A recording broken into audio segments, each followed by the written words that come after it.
everyone. I'm Brian Mullins of the Mullins Farrier podcast, and this is a special For the Schoolies episode. I wanted to focus this episode on a cause that's very important to me.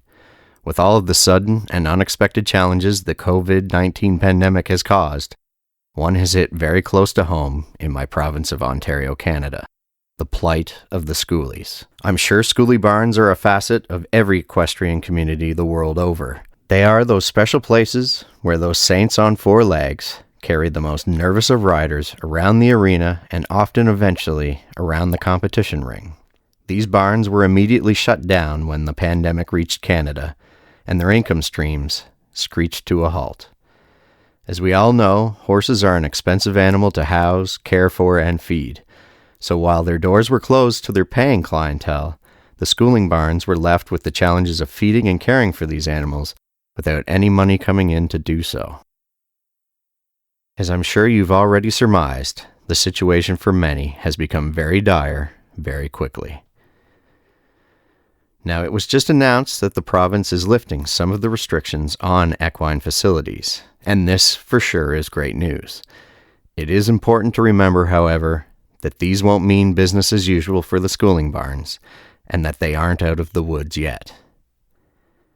As one of my guests will mention, it will be a very long time before things get back to normal. And these businesses and these special equines will still need our help. The purpose of this episode is twofold. Firstly, as advertised over the last few weeks, I've offered a sponsorship of this episode, which would go directly to the For the Herd Fund. I will continue this offer for the next podcast episode as well, just in case this one inspires some more goodwill. Second, I wanted to introduce you to some pretty incredible people who are doing big things in an effort to help out these horses. It all started in a small farming community in Western Ontario with a woman named Jen Sweet. But before we get to Jen, let's start where I started and first heard of her intense involvement in this cause. In planning this episode, I thought I would begin with some people who I knew were directly affected by the shutdown. Joanna Soloman of Benchmark Equestrian and her riding lesson program manager Kristin Gerrits. Benchmark is a dual-pronged business, having both a riding lesson program and a boarding setup. To start off the conversation, I asked Joanna what the COVID-19 shutdown resulted in for Benchmark. A zero revenue situation for our lesson barn. Yeah. Which is more than half of our business. Which was going to be my next question. It actually, I think, constitutes 85% of our business when we did the math based on the revenue we're getting in today. So obviously a significant reduction in revenue. However, our costs are still in and around 80 to 85% for operating purposes. Right. You mentioned earlier today about the fact that the government is giving you some sort of a relief check. Now, how much of that does it actually cover? So the emergency business account, which is what they're calling the $40,000 that they're depositing into businesses that qualify into their accounts, probably for us, given the slight reduction we've been able to accomplish with staff and the pending wage subsidy that will cover about 75% of wages, takes us to about 60 days worth of covering overhead. We could potentially stretch it out a little bit further, but realistically, the $40,000 is not going to go that far. Right. We are working through some other financing opportunities via a traditional operating line with our financial institution that we may or may not be able to qualify for depending on circumstances, and working on a new application through Business Development Bank of Canada that recently changed their criteria for working capital loans of up to $100,000. It's still a loan that's very difficult to get, especially with an equestrian business, because you have to demonstrate a certain number of years of profitability. Right. Which, as we all know, is tough to do in the horse business. No kidding. Now, how long have you been running the business here? So we've only been in business for just shy of 4 years. We have been lucky enough to experience double-digit growth year over year, but the growth comes with the need for more horses. which in turn raises cost. And I mean, you hit a situation where eventually the revenue outweighs the cost, but we're still in growth mode. So we don't qualify for that multi-year profitability model that the BDC is asking for, which is challenging. Oh boy. All kinds of challenges. Now, you have been speaking with several other people who are in the same or a similar boat. And what sort of situations are you hearing about? Everything has ranged from, we might be okay for a couple of months. We're making changes. We're going to do our best to figure out ways to engage people into a donation setting, things like that, where people might have the ability to have the money stretch for about 2 months. Yeah.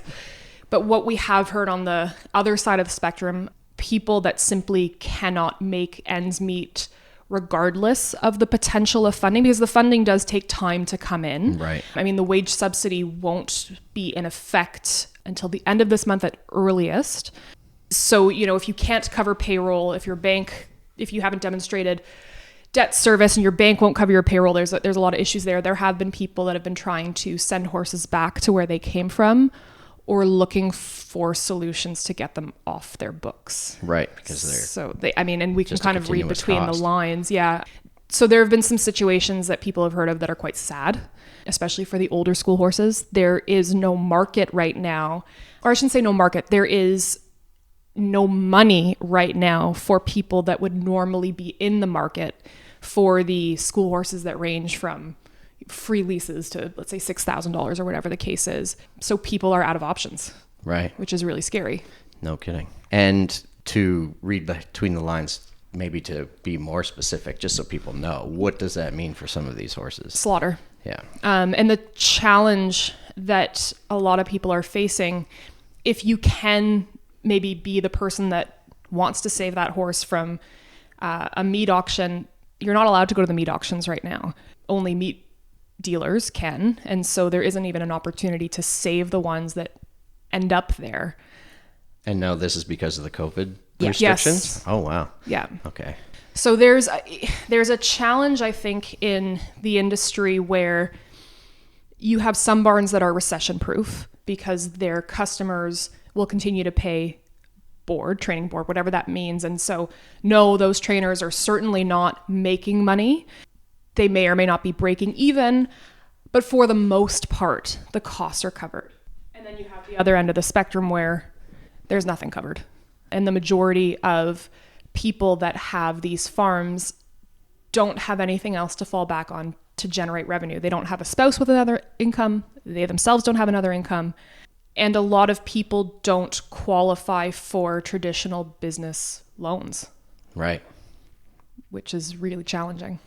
Okay. So your hope with something like this program that the OE has taken over, but I guess somebody else started it. Yeah, Jen Sweet started it, the Helping the Schoolies. She started with a Facebook page, and then it's kind of spread. They've built a website, everything like that. Right. It's quite impressive. I had a look at it. It's amazing, given that Jen herself doesn't have school horses, that she's taken this on and has really been spearheading and making sure that the message is going out as quickly as needed, because speed is also of the essence. Right. She almost has to work faster than the government. Yeah, exactly. Exactly. Well, I think part of the challenge, and it's not anyone's fault, the way that equestrian is set up, we don't have governing bodies the same way agriculture does. We have governing bodies that govern sport, that more so than the horses. And so we are playing catch up, getting information to the government, because this isn't something that has been put together before. The data itself in terms of cost and the various segments within equestrian that are affected, that hasn't all been put together. And so we're climbing a bit of a mountain, if you will, to try and get all that together. And EC and OE are needing to kind of morph what their role is to take this to the government, because it's not traditionally what they would be responsible for. Right. So I think also we have to give them a little bit of credit, or a lot of credit, for stepping up into a role that is not necessarily the norm for them. Right. Bit of a learning curve. Definite learning curve. Yeah. So basically, we are hearing from the Prime Minister that we're at least a couple months, but it looks like longer, right? So basically most of these farms, the ones that aren't already in dire straits, we're looking at a 60-day and sort of we're looking deadline. at a huge impact. I think you might see, I mean, we can't close our doors, or farms can't close their doors immediately. It's not like a retail store where you can close your doors and come back later.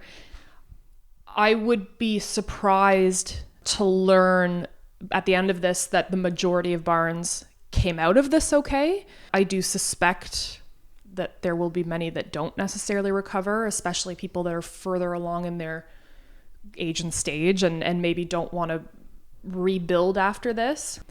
And it's a shame because for the horse show world, the kids need to start somewhere. Mm-hmm. Yeah, this is They don't come from nowhere. They don't come from nowhere. Yeah. And there's a whole lot of education and time that gets put in before that kid sits on the show pony. Mm-hmm. And we're going to run out of places for people to do that.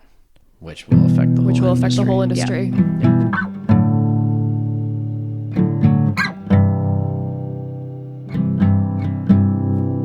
Jen Sweet. I had noticed that she was one of the more frequent posters on the Help the Schoolies Facebook group. Now, after my conversation with Joanna and Kristin, I learned that she was the creator of that group, and that her efforts had led to something even bigger. I reached out on Facebook Messenger, and she agreed to do an interview and tell her side of the story. I started by asking her to explain her background as an equestrian. I currently run Lionsbridge Stables. I own and run Lionsbridge Stables in Ayr. And we're a silver level show barn. We do mostly the trilliums, hunter jumpers, some sales. Been doing this now for 25 years, roughly. Before that, I went to university, did that thing in Guelph. Before that, I rode in the Toronto area, did the hunter stuff. And then before that, I did a lot of riding on school horses. I started on schoolies. I went to summer camps. I begged for riding lessons. I took buses, bribed the school bus driver to drop me at the barn, anything to get to the barn. I was just your typical horse barn rat, and rode schoolies till I was 16. And I owe them just about everything in terms of my ability to stay on, mostly, and problem solve. And they just gave me that first love. And so they've always been a little near and dear to me. I don't have a lesson barn now. It's all privately owned horses. But as I said, when this all started, it was just the first thought I had is how on earth are those barns going to stay afloat without income with that kind of overhead? No kidding. And then what's going to happen to the horses? Yeah, so the overhead is unusually large for that. And it's not like a regular office where you can just walk away. Yeah, any and other close the sporting door. activity. I mean, you close the door, you walk away. You might have some bills to pay, but you don't have to feed them. You don't have to clean up after them. You don't have to manage it every day, worry about their foot care, worry about their vet care, worry about an injury, an accident. And those bills just don't stop. And when the income isn't coming in, I mean, there's only so much you can beg, borrow, and steal from your own personal accounts to manage that kind of expense. I mean, we all would love to have a float and a safety net. But again, the costs involved for horses for 30 or 60 or 90 or 120 days just become cost prohibitive. Most of us don't make that much money. Right. And in riding school sure don't. And to try and put that kind of money aside, just doesn't happen. Mm-hmm. And who saw something like this coming in the first and it place? came out of nowhere. I mean, yes, okay, there was rumblings that it was coming, and there was rumblings from Spain and Italy. But I mean, in February, we were showing in Ohio, and life was good, and we were planning our show season, and everything was great. And then in March, it was like, wait a minute, what? Don't go away on March break. And oh, by the way, you're closed. Yeah. It's been an experience, and I don't know how anybody could have planned for this. Yeah. Now, how did your particular project get started? What happened? We literally just got talking in the barn, and I was like, oh my God, the school horses. And it just sort of brewed in my head, and I went home and I wrote a Facebook post, and a lot of people commented, and I was like, let's brainstorm some ideas. Like, what do we do? Can we help you guys develop sponsor a program, sponsor a schoolie, or what else can we do? And it sort of led to a Facebook chat with people saying, can I join? Can I join? Can I join? And then it got out of hand. Yep. And people's phones were pinging off the hook. So we opened a Facebook group, got talking there. And then one of my clients, Jess Blackwood, very, very kindly put together a website for us overnight. And the logo, she did the logo design as well. And Helping the Schoolies was launched. Okay, and that's helpingtheschoolies.com? Yeah, it's being replaced with the OE one, so Okay, we'll get to right. that in a bit. Okay. But that's how it sort of started. Very grassroots, very much just people in the industry, and then just people just kept adding and adding and adding and adding. Because everybody was in the same boat. What on earth are we going to do? So it was a place to share ideas, share what was coming down from the government, because we've fallen into so many cracks in this industry. We aren't quite farmers. We are not quite agriculture. We're not quite sport. Where do we fit in? And EC's been working really hard at solving that issue. Anyway, that's a whole nother can of worms. But it was just more a brainstorming, sharing ideas, looking for solutions, and how do we get people through? That was my goal, is how do we get all these horses through this so everybody can go back to work? Because if we don't have our schoolies at the end of it, so many people don't have jobs, livelihood. There's just nowhere to go from there. And the thought of trying to rescue all of those horses down the road just had no appeal to me. So it was, let's try and help them now so we don't have to save them later, was kind of how it started. Mm-hmm. Now, you had talked about, just before we started this, that there's also a trickle-down effect, that once we get things up and running, it isn't like that money, it just automatically starts flowing back in either, and the business doesn't. Absolutely. A lot of barns, have pre-sold lessons or pre-sold summer camps. So when they start up, the first thing they're going to have to do is pay off those lessons or those prior commitments. When we do get to open, I mean, the reality is we are experiencing a global pandemic. And I think it's very easy in the equine industry to forget that. We just want to ride our horses, and we're outside and we're not really together, blah, blah, blah. And I think we have to take it very, very seriously that people are dying, and people have lost their jobs, and they've lost their revenue stream. And this has hit in so many ways that are so much bigger than what we do. So where's that going to take us moving forward? Are people going to have the disposable income to keep going with riding lessons or owning horses or horse showing? Like, where's that trickle effect? Right. And then there's the trickle effect that if we do lose a lot of these school barns and a lot of these school horses, and we reduce the number of people taking riding lessons, well, that then down the road reduces the number of people who step up to part boarding. And that reduces the number of people who step into the trillium world. And that reduces the number of people who step into the A world. And so we lose that generation or that window of kids that start out learning how to love a horse and what riding is, and maybe a little glimmer of horse showing, and they grab that bug that we all have. Mm-hmm. And if they lose that opportunity, where does that take the industry? Right. And then secondary to that, a lot of these barns that do lessons also do reasonably priced boarding. So a lot of people board at those barns. They board there because they can get some help and some lessons and an introduction to horse showing. If those barns go under, then you lose that ability to find that inexpensive board, that entry-level boarding stable. And I think all of those things have so much impact on the industry down the road. It has an impact on the hay industry, on vets, on farriers, on horse show revenue, on truck sales, on trailer sales, on grain bills, you could go on and on and on. I think people forget what a huge economic impact our industry does have. Oh yeah, for sure. Mm-hmm. Yeah. And then your endeavor then got taken up by Ontario. Yeah, it just grew. It grew beautifully. I mean, we had so many people wanting to help and wanting to donate, and what we were trying to do very much was broker that so you could donate directly to the barns. If people would email me and say, hey, I want to donate to somebody in Kingston, so I would send them a list of whatever lesson barns I had heard of or had registered with us that were in the Kingston area, and they could research and pick one. What I didn't want to do was funds collection and distribution. It's just too hard to manage. And, I know some people, I don't know others. I don't know what their history is. I don't know what their need is. And I didn't want to be the person to assess that. So OE contacted me and said, hey, we want to do something. And I'm like, that is amazing. Let's do something. And For the Herd launched from that. And that's www.fortheherd.ca. Okay. And they have a portal there where you can register for in-kind donations, monetary donations, if you need help.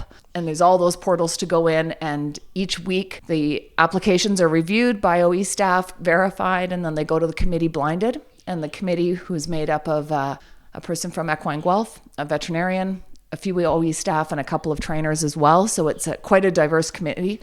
And we review the applications, and based on immediate need, the funds are dispersed weekly. Oh, okay. Mm-hmm. Interesting. There would be no way to pay everybody's bills. Mm-hmm. We're trying to keep hay in front of these horses, keep them safe, and keep them healthy so that we can survive this, hopefully open our doors in some kind of a modified way as soon as possible, start to create a revenue stream.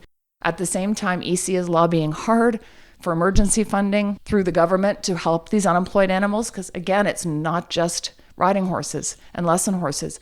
It's race horses, it's carriage horses, it's trail horses out in BC. I mean, all of these horses are impacted by this and they have no revenue stream. So there's a whole bunch of things going on. So EC's looking at national stuff and looking at the government things. OE is looking at this For the Herd fundraiser to get money into the Ontario horse barns. And all we're trying to do is buy time and get everybody through so that we can reopen again. So I guess we should touch on the darker side of this, which is what actually happens to the schoolies that the farms can't afford to take care of, and what happens to them. Well, if there's no help, I think the reality is one of three things happen, I guess. One is the farm is able to sell them. That would be the ideal. But in this market, and as long as we're still closed, that's a very, very difficult proposal. Let's say you have a 25-year-old school horse that does your walk trot beginners. There's not a huge market for those outside of riding schools, and none of the riding schools are in a position to buy right now. But ideally, they would find homes or place. Realistically, with the numbers we could be looking at, you're looking at two horrendous options. One is they starve to death, very simply, or starve to the point that it becomes impossible to save them. Two would be that they end up in farm foreclosures, in desperate needs for cash for the farm, and they end up in an auction situation. And again, right now, with the economic state of the world and where the industry's at, what happens to those horses? Well, the reality is I would suspect a chunk of them would end up on a meat truck. Yeah. And it's the last thing that any of us want. These people not only care for these horses, they adore these horses. And I've talked to a lot of them personally. I've had emails from them, and I know beyond what it would do to them financially, emotionally, it would destroy them. Yeah. And that outcome is just not something that we're willing to consider at this point. Mm-hmm. So again, that's what we kept saying, is we want to help them now so we don't have to save them later, and making sure they don't get to that point, not just for the horses, but for the people that care for them. Yeah. But really, we're all in this for the horses. Yeah. We're all that crazy little horse kid. Yeah. It's a sort of a pay it forward thing. And it's interesting when you talk about the 25-year-old horse that carried kids all the way through. Sometimes that's multiple generations. Absolutely. That they've carried on their back. And as a farrier, it is interesting because I will see horses that I started out working on that were schoolies. They were my first shot, right, at doing this job. And you still will see them at the Trillium Championships. Yep. And it's amazing because they can do that and step down. Mm-hmm. You know, they step down from being the 2.9 horse in the lesson program, and then they become the 2.6 horse, and then they become the 2.3 horse. And then they're that 2-foot saint that carries every child over their first jump. And then they become, you know, maybe just do some flat work and go over some poles. And then they become they can teach everyone how to canter. Yeah. And then they become the walk trot horse. And then they just become that saintly, wonderful horse that every timid child, adult, grandmother can sit on, can love, can pet, can stand in the cross ties for hours and fuss over, and allow that bond and that experience and that love to begin to nurture and grow. And that's what feeds horse people. It's that watching that relationship develop and watching that start and knowing where it's going to go, and hopefully into a lifetime of loving and caring for these animals. And it starts with that one special horse. Mm-hmm. And that's the one that I am committed to saving, you know? Yes, and they're lucky they've got somebody like you in their corner. Well, and I think we're all in the same boat. Like, we just want to help, you know? And everybody that's able to donate and able to help, like, that's what you're helping. That's what you're helping. You're helping that one school horse and that one little girl, little boy, that grandmother, that nervous adult to get that experience. And I think that's everything about this sport. Yeah, for sure. So besides donating financially to this, you spoke of you can actually donate in kind. Absolutely. Right? We have a spot on there where you can offer to foster a schoolie. Okay. If you're set up for it. Again, like, a lot of people want to help with that way. We have to be a little bit careful. We have to make sure they're going somewhere safe. Mm-hmm. We have to make sure that's safe for that horse. You know, a lush green pasture, as you know, isn't always the best thing for your 20-year-old cushion-oid animal. Yep. So we have to be a little bit careful that we match things up. We have to know they're going to knowledgeable horse people. And the people who own the lesson barns, I mean, again, as I said, they love these animals. So it's hard for them to let them go. So you want to make sure it's going somewhere that's very suitable and very appropriate. So we're screening that process right now through OEA. They're looking into that. But there have been offers of donations of hay, of shavings, of farrier care, of vet care. Pretty much anything you can think of that a horse might need, people have offered to donate. And again, we're working through that list right now and trying to put those together with lesson barns in their areas. Okay. Cool. And every little bit helps. I mean, what's a bale of hay these days? $6? Yeah. So and that feeds a schoolie for maybe 2 days, depending on the horse, a day or two. Yeah. But every $5 or $6 is another day or two for another horse. And as we add those little $5 and $6 together, that's how we're going to save them. Yeah. Okay. Do you have any other final words that you can think of on this? Help us. Yeah. Help us to help them. Check it out on the OE site. It's, as I said, www.fortheherd.ca. They've done a fantastic job putting it together and explaining it all. Don't be afraid to donate. Don't be afraid to reach out to your local riding school. Ask if they need help. Unfortunately, none of us can take volunteers right now. But as things start to open up, we're sure going to need help. Yeah, that's true. Absolutely. Hay season's coming up. There's always that. Yeah. Hopefully we have a good hay season. Fingers crossed for that. But it's just really think about those first horses that you started with that made a difference to your journey through this industry, and pay it forward, pay it back. Well, really, I'd like to say on behalf of those schoolies and the industry, we really appreciate what you did. I only heard of you through Facebook, but you're there a lot. A little bit. Yeah, because you're sharing so much information. So much stuff is going through and well, I didn't have any lessons to teach, so I had some time on my hands.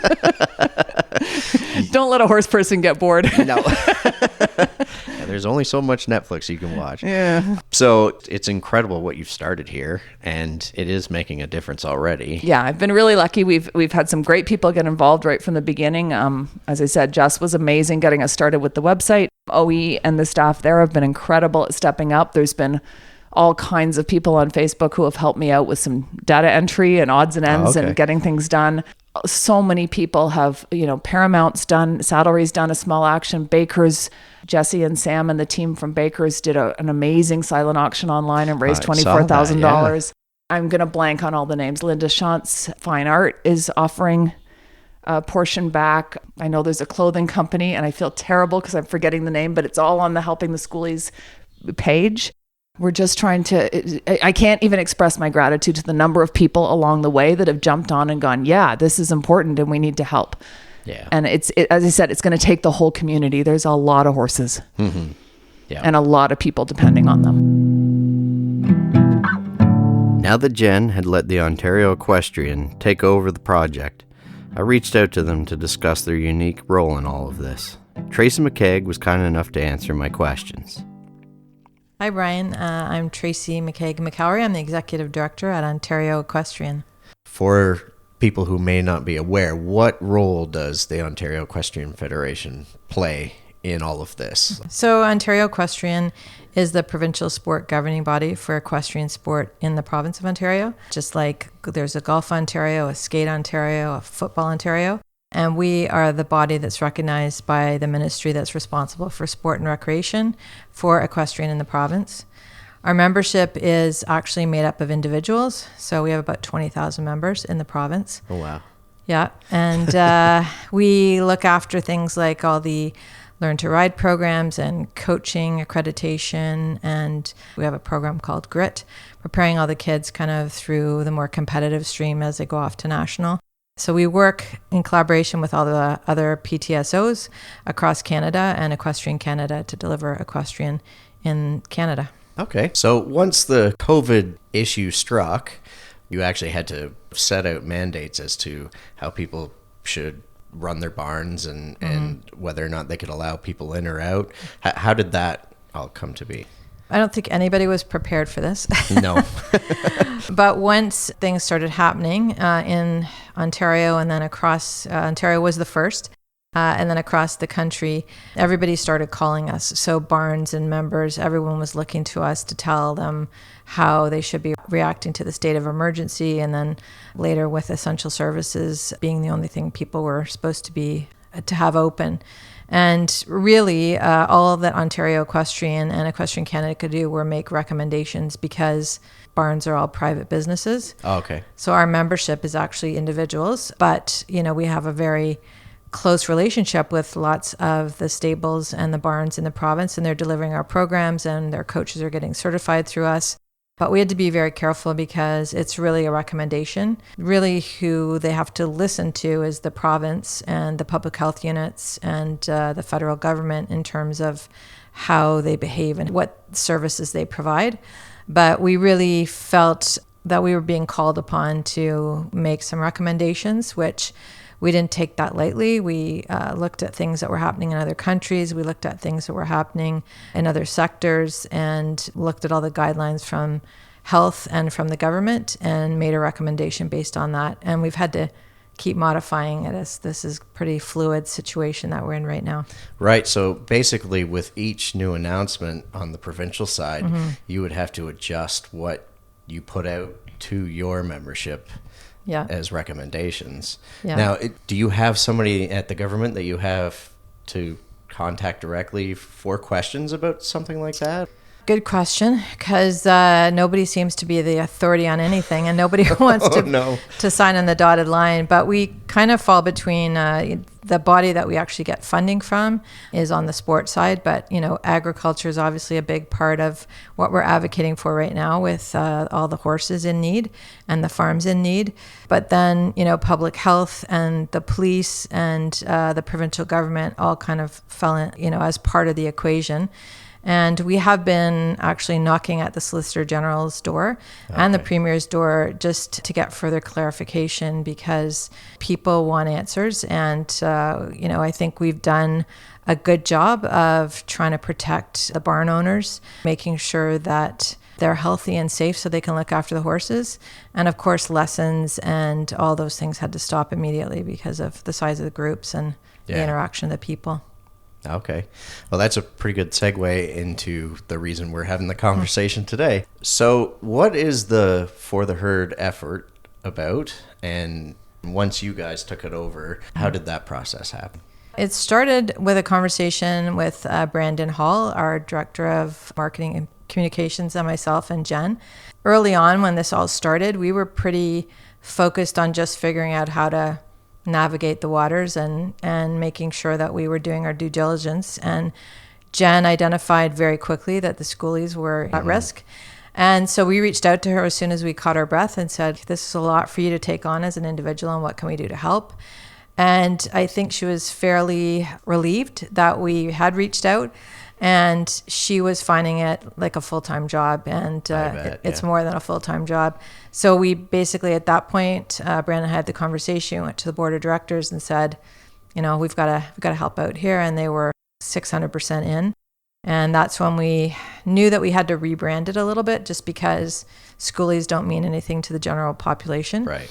And we did some rebranding. Brandon worked really hard with our marketing company, and I think did a great job in rebranding it, but keeping the flavor of what Jen had started. And she's right there with us, helping move forward. And I think we've raised about $92,000 so far. Incredible. Mm-hmm. And it's still happening. Still happening, for sure. Lots to do. In rebranding it, how is it that you got this out in front of the public view? What were we've been doing a lot of interviews with the newspaper, radio, TV. And really, I guess the initial 92,000, probably a majority of that is from the equestrian community. Mm-hmm. So now the next phase is really to do that push to get it out in front of general public. A lot more media, a lot more influencers tagging it and following it and getting their viewership to understand what it is. There's a lot of celebrities and people in Ontario that could do a lot just by their influencer groups, right? As well as sponsorship. So we haven't really gone after sponsorship dollars to put into this. A few have stepped forward so far, but that's kind of the next phase, is to go after sponsor dollars for it. Okay. So you've got your work cut out for you. Yeah, lots more to do. Now, would you be able to explain, I'm sure you've probably heard firsthand some accounts of how bad this is for the schoolies. What are some of the anecdotal stories that you've heard?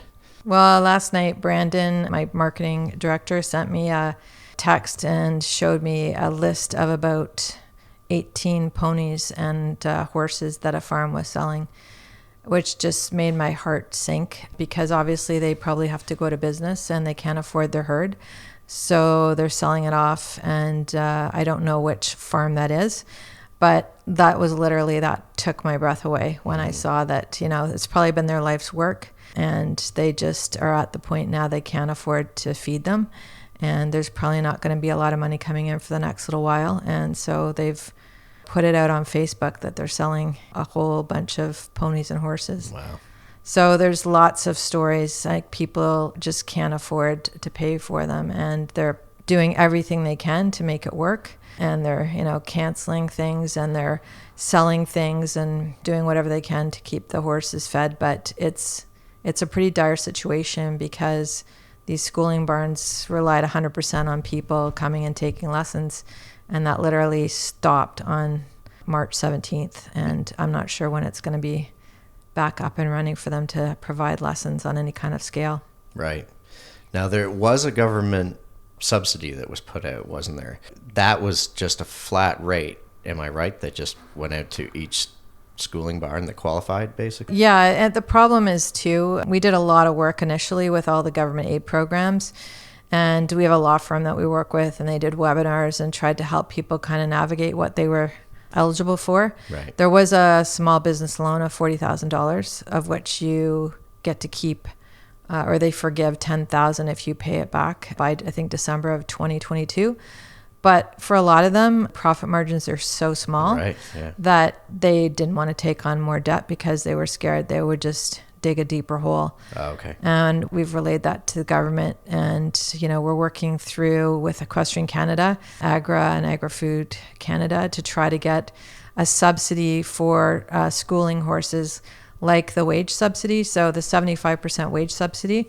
EC's been lobbying really hard to try to get agriculture to do a wage subsidy for working equines.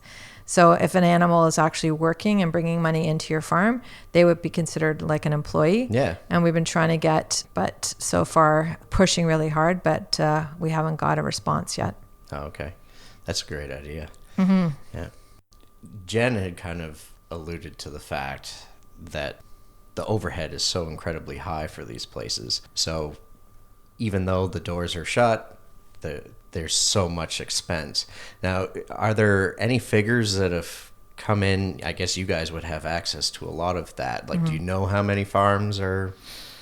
Again, that's a little bit of the challenge in equestrian, I'm not going to lie, because they are all private businesses. Right. So if you asked Ontario Soccer how many soccer clubs there were in Ontario, they could tell you exactly how many there were. So in equestrian, everybody's a private business, and we have a facility program at Ontario Equestrian, but there's very few people that are part of the program. But in terms of how many farms, we don't actually know. But in terms of farms that have kind of reached out and are looking for support, we're 300, 350 farms with schooling horses that need help, and it's a lot of help they need. Yeah. Mm-hmm. Okay. And so far you said you've raised about $90,000, right? Mm-hmm. Do you have an estimate as to what you would need to cover just those ones now? So we're initially asked, and we have now about 67 farms that have actually filled out all the application for funding. I think there'll be lots more to come. And, $500,000 is really honestly a drop in the bucket. And that's our goal for right now. Okay. I would say 500,000, we could easily get through that by the end of May, beginning of June. Right. There's so much need, so many horses to be fed. But we've also got a lot of people giving Inkind, so giving gray and hay and shavings, and we've got some great farriers giving their service as well. Yep. And vets have stepped up, and so the first round with the committee was they're meeting every Friday, the fund distribution committee, and we're figuring out how much money, basically Monday of that week we can give out Friday of that week, and then they're at exercise. So we did that last Friday, and we gave out $50,000, and then this week they really worked on matching supplies with people in need. So it's a big job, and it's a big job to if we can push product out and get them matched up with somebody that's donating that way, and then keep the money coming in and then distribute money as it comes in, that's what we're trying to do. Right. That's a lot of logistics. It is a lot of logistics. Yeah. No kidding. What is the place that people who want to donate in kind, such as the Farriers, where can they apply to be a part of that? They go to ontarioequestrian.ca, and there's an application they can fill out on our website. And basically, if you want to donate, there's a place you fill out, and if you want to apply, then you fill that out, and that goes into Ontario Equestrian, and then we go through the application. If we have any questions, we'll get back to them, and then it goes into queue. And so it's an application that we look at every month. So just because you didn't get funding in May, the need that you maybe showed wasn't as great as somebody else. So you might get in June or July or August, or once you apply, you just stay in queue, and we keep looking at the applications every month. Okay. I gotcha. So it's not necessarily a one-shot deal. Right. If we can give you more funding later, we will. We keep it all available to the Fund Distribution Committee. Okay. And Jen explained that a bit. How does the committee, there's a panel, right, of people? How does that work? I actually had a sponsor I approached today, or a potential sponsor, and they just asked, well, how do we know where this money's going? So it was actually, obviously transparency and rigor is really important to Ontario Equestrian. It's a big responsibility to take this on. The board didn't even hesitate. They said, we've got to step up, we've got to do this. And we thought long and hard about who should be involved on that committee. So we wanted it arm's length from the board. So we have one person who's chairing the committee from our board of directors. We have a vet on the committee. We have someone from Equine Guelph, and then we have 2 coaches. So there's 5 people on the committee. And when they get the applications, they're numbered. So there's no farm name on, because some of those people on the committee are going to know some of the farms. Right. So the information that we asked for, there was quite a bit of information, and we really needed to understand what the need was and how many horses they had. And so it wasn't a small application, but they only have to do it once. And it is also giving us some information about the farms as well. But they need to know that they're not going to be, there's going to be no favoritism, because they're literally numbered. And then they go back to one of the admin staff at Ontario Equestrian. And then my director of finance and I do all the disbursements from there. Cool. Yeah. That must have taken quite a bit of work to sort out. out. It was a lot to sort out, for sure. I got to say, I got to do a shout out to the board at Ontario Equestrian, because they are working so hard, and I've never quite seen a board like this. They just roll up their sleeves. We have a pretty small team at Ontario Equestrian. There's only 7 staff, and everybody's going full out right now, but the board's just been amazing, all with different skill sets, and they've all sort of engaged where they're most comfortable. So it's been good. Cool. And I guess, are there any other final thoughts or things you'd like to say? Just the need, and I mean, schoolies for equestrian sport, they're the foundation, and it takes years to develop a schoolie. As we all know, they're some of our oldest and most loved partners in equestrian sport. And if we lose schoolies, if we lose a lot of schoolies through this pandemic, it's going to so drastically affect equestrian in Ontario and in Canada, because there won't be the beloved schoolie horses for kids to go, or adults to go and start to learn how to do equestrian sport. And that's what we've been trying to tell government on the sport side and on the agriculture side, because if we lose this herd, or we don't have the same number of horses to come back to when this is over, there won't be as many people involved in equestrian. Yeah, and it's that trickle-down effect. It's devastating. And, lots of these people that own these farms that do this, they don't do this because they're going to be millionaires. They do this because they absolutely love it.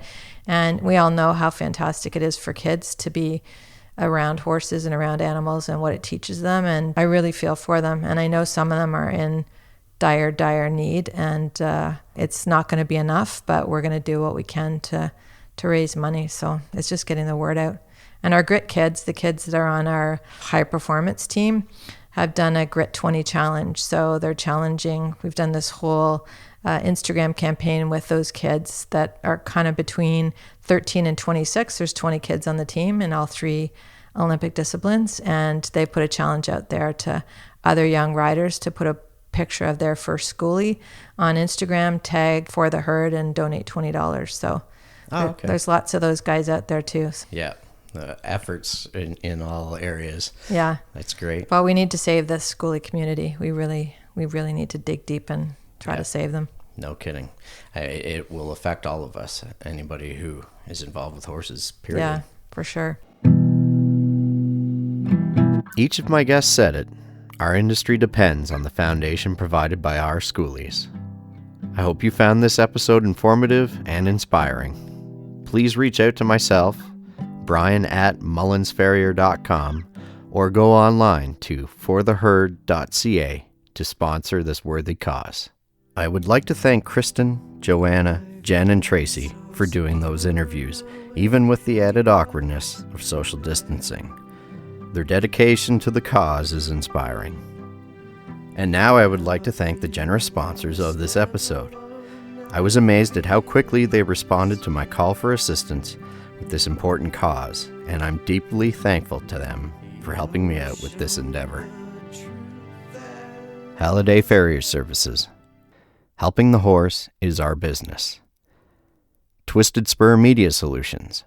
Media solutions that work. From concept to release and distribution, we create strategy and systems for success. Prostart Services. Your go-to solution for personal concierge services, lifestyle management, and project assistance. Prostart is designed to provide solutions for fast-paced lifestyles across your home, your life, and your business. And Simon Abblitt Farrier Services, servicing Central Ontario for all of your sport horse, hoof care needs. And now a special thank you goes out to the following sponsors who went well above and beyond our minimum ask for the sponsorship. Shiland Equine Veterinary Services, Liz Shiland.